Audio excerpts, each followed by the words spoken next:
Hello, Vince here, and pakita ko lang to, no? Ito yung strategy board namin dito sa office kung saan ako yung consultant, and then I visit here every Monday, and ito yung ginagamit ko where I discuss a lot of strategies. And bakit maraming mga linya-linya, mga diagrams? Kasi for more than a decade, yan po yung pinag-aralan ko, or yan na rin yung naging trabaho ko outside the country. So I'm a licensed marine engineer officer.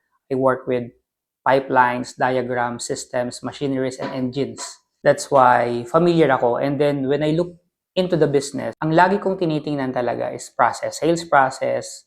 Alam ko kasi if hindi nag-work or hindi nakarating doon, I know some of the line may problema. And that's how you audit, no, nowadays yung mga negosyo, especially na mga nag-digitalize. Kung sa tingin mo hindi nag-working strategy nyo ngayon, maybe some of pipes are having frictions. So itong red na to, ito yung frictions ng isang negosyo.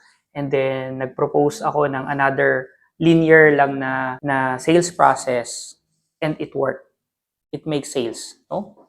And ito naman is for another project kung saan it's a full automation, pero isa-isa siyang gagawin, no? So, minsan kasi nakikita lang ng tao, it's a simple ad, but behind it, it's maraming nangyayari.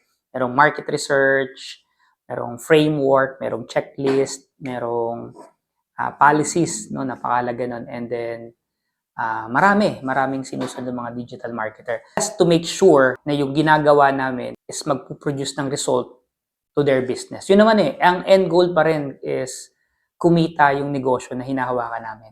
No? Ibig sabihin yung maging satisfy yung client.